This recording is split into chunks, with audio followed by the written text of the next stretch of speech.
ഇന്ന് പ്രതിപക്ഷ നേതാവിനെതിരായി ചട്ടം 154 പ്രകാരം അവകാശ ലംഘനത്തിന് ബഹുമാനപ്പെട്ട സ്പീക്കർക്ക് നോട്ടീസ് നൽകുകയുണ്ടായി. കേരള നിയമസഭയുടെ ചരിത്രത്തിൽ ആദ്യമായിട്ടാണ് പ്രതിപക്ഷ നേതാവിനെതിരായി ചട്ടലംഘനത്തിന് നോട്ടീസ് നൽകേണ്ടി വന്നത്. സഭയുടെ ചരിത്രം പരിശോധിച്ചാൽ പ്രതിപക്ഷ നേതൃസ്ഥാനങ്ങളിൽ ഇരിക്കുന്നവർ എക്കാലവും സഭയ്ക്കും സഭാംഗങ്ങൾക്കും പൊതുസമൂഹത്തിനും മാതൃകയാകുന്ന തരത്തിലുള്ള പ്രവർത്തനങ്ങളാണ് നടത്തിയിരുന്നത്. എന്നാൽ 15ാം കേരള നിയമസഭയുടെ പ്രതിപക്ഷ നേതാവ് എല്ലാ കീഴ്വഴക്കങ്ങളും മര്യാദകളും ലംഘിക്കുന്ന തരത്തിലാണ് അദ്ദേഹത്തിന്റെ പ്രവർത്തനം ഉണ്ടായിട്ടുള്ളത്. ഇന്നലെ സെക്രട്ടേറിയറ്റിന് മുമ്പിൽ കോൺഗ്രസിന്റെ പ്രതിഷേധ മാർച്ച് ഉദ്ഘാടനം ചെയ്തുകൊണ്ട് ബഹുമാന്യനായ കേരളത്തിന്റെ പൊതുവിദ്യാഭ്യാസ തൊഴിൽ വകുപ്പ് മന്ത്രിക്കെതിരായി, പ്രത്യേകിച്ചും അദ്ദേഹത്തിനെതിരായും പിന്നെ പൊതുവെ മന്ത്രിമാർക്കെതിരായും ഏറ്റവും തരംതാണ വർത്തമാനമാണ് അല്ലെങ്കിൽ പ്രസംഗമാണ് ഇന്നലെ പ്രതിപക്ഷ നേതാവ് നടത്തിയത്. ഒരിക്കൽ പോലും ഒരു സാധാരണ നിയമസഭാ അംഗത്തിൽ നിന്ന് പോലും ഉണ്ടാകാൻ പാടില്ലാത്ത അല്ലെങ്കിൽ ഉണ്ടാകാൻ സാധിക്കാത്ത തരത്തിൽ ഏറ്റവും മോശപ്പെട്ട പദങ്ങളാണ് ഇന്നലെ ഉപയോഗപ്പെടുത്തിയത്. ബഹുമാനപ്പെട്ട വിദ്യാഭ്യാസ മന്ത്രിയെ മന്ത്രി ശവൻ എന്ന് വിളിച്ചാണ് ഇന്നലെ ആക്ഷേപിച്ചത്. ഇത്രയും വിവരദോഷികളെ ഉൾക്കൊള്ളിച്ചിട്ടുള്ള ഒരു മന്ത്രിസഭ കേരളത്തിന്റെ ചരിത്രത്തിലില്ല എന്നുകൂടി കൂട്ടിച്ചേർത്തു. അപ്പൊ എന്ന് പറഞ്ഞാൽ വിദ്യാഭ്യാസ വകുപ്പ് മന്ത്രിയെ മാത്രമല്ല മറ്റെല്ലാ മന്ത്രിമാരെയും കൂടി ചേർത്തുകൊണ്ട് അടച്ചാക്ഷേപിച്ചുകൊണ്ടാണ് ഇന്നലെ അദ്ദേഹത്തിന്റെ പ്രസംഗം നടത്തിയത്. പൊതുവേദിയിൽ ഇത്തരം അപകീർത്തിപരമായിട്ടുള്ള കാര്യങ്ങൾ ചെയ്യുന്നത് തെറ്റാണെന്ന് അദ്ദേഹത്തിന് അറിയാം. പക്ഷെ അറിഞ്ഞുകൊണ്ട് ഇത്തരം മോശപ്പെട്ട പദപ്രയോഗങ്ങൾ നടത്തുകയായിരുന്നു. ഇവനെപ്പോലത്തെ ആളുകൾ മന്ത്രിമാരായി ഇരിക്കാൻ യോഗ്യതയുണ്ടോ? വിദ്യാഭ്യാസ മന്ത്രി എന്റെ പിള്ളേരെ ഓർത്ത് ഞാൻ സങ്കടപ്പെടുകയാണ്.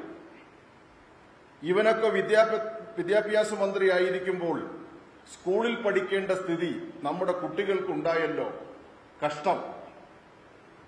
അപ്പൊ ഇവൻ എന്ന പദം യഥാർത്ഥത്തിൽ നിയമസഭാ സാമാജികർക്ക് മറ്റൊരു ആളെ സംബന്ധിച്ച് പറയാൻ പറ്റുന്ന പദമാണോ? എന്തൊരു അഹങ്കാരമാണെന്ന് നിങ്ങൾ നോക്കൂ. കേരളത്തിന്റെ അത്യുന്നതങ്ങളിൽ പ്രതിപക്ഷ നേതൃസ്ഥാനത്തിരിക്കുന്ന ഒരു വ്യക്തി സ്വന്തം സഭയിലെ ഒരു മന്ത്രിയോട് ഇവൻ അവൻ എന്ന് അഭിസംബോധന ചെയ്യുന്ന രീതി എല്ലാ മാനദണ്ഡങ്ങൾക്കും ലംഘനമാണ്. ഈ വിദ്യാഭ്യാസ മന്ത്രിയെ സംബന്ധിച്ച് ഒരാഴ്ച തികഞ്ഞില്ല തൃശൂരിലെ കലോത്സവത്തിന്റെ വിജയികൾക്കുള്ള സമ്മാനം നൽകുമ്പോൾ അദ്ദേഹം എന്താ പറഞ്ഞത്? ഇതുപോലെ നല്ലൊരു വിദ്യാഭ്യാസ വകുപ്പ് മന്ത്രി വേറെ ഉണ്ടായിരുന്നില്ല എന്ന് അദ്ദേഹം പറയുകയുണ്ടായി. ആ പറഞ്ഞ നാവുകൊണ്ട് 2, 3, 4, 5 ദിവസം കഴിയുമ്പോൾ ഇവനെന്നും അവനെന്നും കൊള്ളരുതാത്തവനെന്നും പറയുന്ന രൂപത്തിലേക്ക് കാര്യങ്ങൾ വന്നു. മറ്റു ചില കാര്യങ്ങൾ അദ്ദേഹം പറഞ്ഞു. അതെവിടെ നിങ്ങളോട് തന്നെ അത് പറയുന്നതിന് എനിക്ക് കുറച്ച് നാണമുണ്ട്, അതുകൊണ്ട് ഞാൻ പറയുന്നില്ല.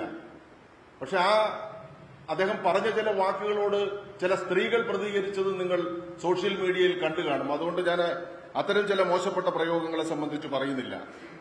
പിന്നും പറഞ്ഞു, എക്സൈസ് കൊടുത്താൽ നമുക്ക് ബോധമില്ലാതെ പറഞ്ഞതാണെന്ന് വിചാരിക്കാമായിരുന്നു. ഈ പരാമർശത്തിലൂടെ നിലവിലുള്ള എക്സൈസ് മന്ത്രിയെ കൂടി മോശക്കാരനാക്കുകയാണ്. അല്ലെങ്കിൽ കേരളത്തിന്റെ ചരിത്രത്തിൽ എക്സൈസ് കൈകാര്യം ചെയ്യുന്ന മന്ത്രിമാരെല്ലാം ഈ നിലയിലാണ് എന്ന് പറഞ്ഞു വെക്കുക കൂടി ചെയ്തിട്ടുണ്ട്. എത്ര മോശപ്പെട്ട പദപ്രയോഗങ്ങളാണ് ഇതിന്റെ ഭാഗമായിട്ട് ചെയ്യുന്നത്. അപ്പോൾ ഒരു ജനപ്രതിനിധി എന്നുള്ള നിലയിൽ സഭ്യതയുടെ എല്ലാ അതിർവരമ്പുകളും ലംഘിച്ചുകൊണ്ടാണ് പ്രതിപക്ഷ നേതാവ് മന്ത്രി ശ്രീ വി ശിവൻകുട്ടിക്കെതിരെയും പൊതുവെ മന്ത്രിമാർക്കെതിരെയും ഇത്തരം ചില പദപ്രയോഗങ്ങൾ നടത്തിയിട്ടുള്ളത്. ഇത് യഥാർത്ഥത്തിൽ നമ്മൾ മനസ്സിലാക്കേണ്ടത് ഈ നാളെ എനിക്ക് അധികാരം കിട്ടാൻ പോകുന്നു എന്നുള്ള ഒരു ഭ്രമം തലയ്ക്ക് പിടിച്ചിട്ടാണ് ഇത്തരം ചില ജൽപ്പനങ്ങൾ ഉയർത്തിക്കൊണ്ടുവരുന്നത്. അത് പൊതുസമൂഹം അംഗീകരിക്കുന്നതല്ല എന്നുള്ളത് നമ്മൾ മനസ്സിലാക്കണം. അതാണ് ഞാൻ ആദ്യം പറഞ്ഞത്. ഈ സഭയുടെ, കേരള നിയമസഭയുടെ ചരിത്രത്തിൽ ധാരാളം പേർ പ്രതിപക്ഷ നേതാവിന്റെ കസേരയിൽ ഇരുന്നിട്ടുണ്ട്. അവരുടെ ഭാഗത്തു നിന്നും ഒരിക്കൽ പോലും വരാത്ത പദപ്രയോഗങ്ങളാണ് ഇദ്ദേഹത്തിന്റെ ഭാഗത്തുനിന്ന് വന്നിട്ടുള്ളത്. അപ്പൊ അതുകൊണ്ട് ആണ് ബഹുമാനപ്പെട്ട സ്പീക്കർക്ക് ചട്ടം 154 പ്രകാരം ഇത് അവകാശ ലംഘനമാണ്, ഇത് എത്തിക്സ് കമ്മിറ്റി പരിശോധിക്കണം, ഇത് രണ്ടും ചേർന്ന്, അതായത് ഒരാളിനുള്ള അവകാശങ്ങൾ എന്തെല്ലാമാണ്, ആ അവകാശങ്ങളെ ഹനിക്കുന്ന നിലപാടുകൾ എന്താണ് എന്നതിനെ സംബന്ധിച്ച് എത്തിക്സ് കമ്മിറ്റിയും പ്രിവിലേജ് കമ്മിറ്റിയും ഈ കാര്യത്തിൽ അടിയന്തരമായിട്ട് ഇടപെട്ട് അദ്ദേഹത്തിന്റെ ഈ ഏറ്റവും മോശപ്പെട്ട പദപ്രയോഗം ഒരിക്കലും ഇനി സമൂഹത്തിൽ ആവർത്തിക്കാതിരിക്കുന്നതിന് വേണ്ടിയിട്ടുള്ള ആ നടപടികൾ സ്വീകരിക്കപ്പെടേണ്ടതായിട്ടുണ്ട് എന്നുള്ളത് കൊണ്ടാണ് ഇന്ന് ബഹുമാനപ്പെട്ട സ്പീക്കർക്ക് ഇങ്ങനെ ഒരു നോട്ടീസ് നൽകുന്നതിന് വേണ്ടിയിട്ട് തീരുമാനിച്ചിട്ടുള്ളത്. അത് ബഹുമാനപ്പെട്ട സ്പീക്കർ എടുത്ത് അത് മുഖവിലേക്കെടുത്ത് അതിനാവശ്യമായ നടപടികൾ സ്വീകരിക്കുമെന്ന് ഞാൻ പ്രതീക്ഷിക്കുകയാണ്. പ്രതിപക്ഷ നേതാവ് അങ്ങ് താന്ന് പോവുകയാണ്. ഇപ്പോൾ കഴിഞ്ഞ ദിവസം നിങ്ങൾ കണ്ടല്ലോ, തിരുവനന്തപുരം സിറ്റിയിലെ ബോർഡുകൾ വയ്ക്കുന്ന കാര്യത്തിൽ അദ്ദേഹം കാണിച്ചിട്ടുള്ള കാര്യങ്ങളെ സംബന്ധിച്ചിടത്തോളം നമുക്ക് അറിയാം. എന്തിനായിരുന്നു അങ്ങനെ ഒരു ബോർഡ് വയ്ക്കുന്നതിന്റെ ആവശ്യകത എന്തായിരുന്നു? നമ്മളത് മനസ്സിലാക്കിയതാണ്. എപ്പോഴും അസഹിഷ്ണുതയാണ്. വീണ ജോർജിനെതിരായിട്ട് മോശപ്പെട്ട പരാമർശം സഭയ്ക്കകത്ത് നടത്തിയിട്ടുണ്ട്. ശ്രീ നൌഷാദ് പാനൽ ഓഫ് ചെയർമാൻമാരുടെ ഭാഗമായി ചെയറിന്റെ സീറ്റിലിരിക്കുമ്പോൾ നൌഷാദിനോട് വളരെ മോശമായിട്ട് അദ്ദേഹം പെരുമാറുന്നത് നമ്മൾ കണ്ടിട്ടുണ്ട്. അപ്പൊ അസഹിഷ്ണുതയാണ്. ഞാനാണ് സർവ്വവിജ്ഞാന കോശം, ഞാനല്ലാതെ മറ്റാർക്കും ഈ ഒരു കാര്യങ്ങളും അറിയില്ല എന്നുള്ള ഒരു അഹങ്കാരം, കുങ്ക് പ്രതിപക്ഷ നേതാവ് വെച്ചു പുലർത്തുകയാണ്. ബഹുമാനപ്പെട്ട സ്പീക്കർ ഈ നോട്ടീസിന്റെ അടിസ്ഥാനത്തിൽ എത്തിക്സും പ്രിവിലേജ് കമ്മിറ്റിയും ഇക്കാര്യം പരിശോധിച്ച് ആവശ്യമായ നിലപാടുകൾ സ്വീകരിക്കണം എന്നുള്ളത് വിനീതമായിട്ട് അഭ്യർത്ഥിച്ചിട്ടുണ്ട്. ആ വിവരം നിങ്ങൾക്ക് കൺവേ ചെയ്യുന്നതിന് വേണ്ടിയിട്ടാണ് ഇവിടെ എത്തിയിട്ടുള്ളത്.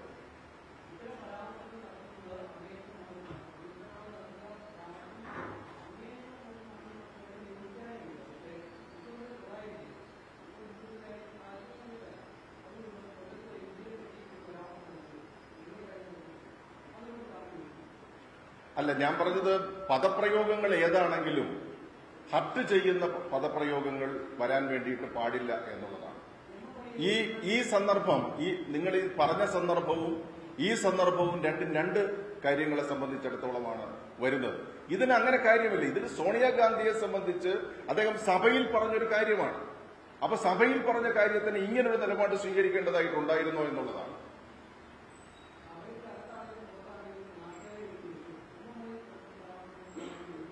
അല്ല, ഞാൻ പറഞ്ഞത് പൊതുവെ ഹർട്ട് ചെയ്യുന്ന പദപ്രയോഗങ്ങൾ ഒഴിവാക്കുന്നതാണ് നല്ലത്. ഇത് എല്ലാ സീമയും ലംഘിച്ച്, എല്ലാ അതിർത്തിയും ലംഘിച്ചുള്ള ഒരു നിലപാടാണ് പ്രതിപക്ഷ നേതാവിന്റെ ഭാഗത്തുനിന്ന് ഉണ്ടായിട്ടുള്ളത്. മുമ്പും സമാനമായിട്ടുള്ള ചില സന്ദർഭങ്ങളിൽ എത്തിക്സ് പ്രിവിലേജ് കമ്മിറ്റികൾ നിലപാടുകൾ സ്വീകരിച്ചിട്ടുണ്ട്. ഇപ്പൊ 2013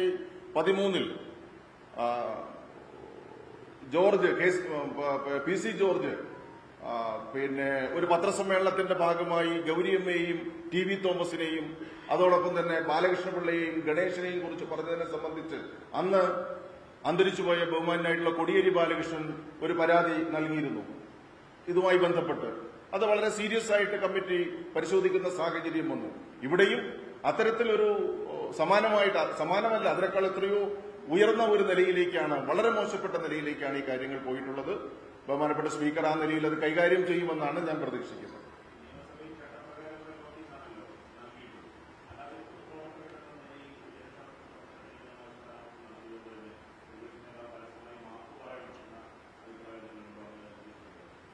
അല്ല, രാഷ്ട്രീയമായിട്ട് യഥാർത്ഥത്തില് ജനങ്ങളോട് അദ്ദേഹം മാപ്പ് പറഞ്ഞേ മതിയാകുള്ളൂ. ഇവിടെ നിയമപരമായിട്ടുള്ള കാര്യങ്ങൾ, ഒരു അംഗത്തിന്റെ പ്രിവിലേജ് അല്ലെങ്കിൽ അയാളുടെ പദവികൾ, അത്തരം ചില കാര്യങ്ങളെ സംബന്ധിച്ചിടത്തോളം സഭാ ചട്ടങ്ങൾ വെച്ചുകൊണ്ട് ഇവിടെ പരിശോധിക്കണം. പക്ഷെ അതേസമയം പൊതുസമൂഹത്തിന്റെ മുമ്പിൽ യഥാർത്ഥത്തില് ഒരു 100 തവണ മാപ്പ് പറഞ്ഞാലും അദ്ദേഹത്തിന് അതിൽ നിന്ന് രക്ഷപ്പെട്ടു വരാൻ വേണ്ടിയിട്ട് പറ്റില്ല. അത്രയ്ക്ക് ഡാമേജ് ഉണ്ടായി എന്നുള്ളതാണ് ഞാൻ പ്രതീക്ഷിക്കുന്നത്. ആളുകൾ അക്കാര്യങ്ങളിൽ, പൊതുസമൂഹം അക്കാര്യങ്ങളിൽ അങ്ങനെയായിരിക്കും അതിനെ കാണുക എന്നുള്ളതാണ് ഞാൻ മനസ്സിലാക്കുന്നത്.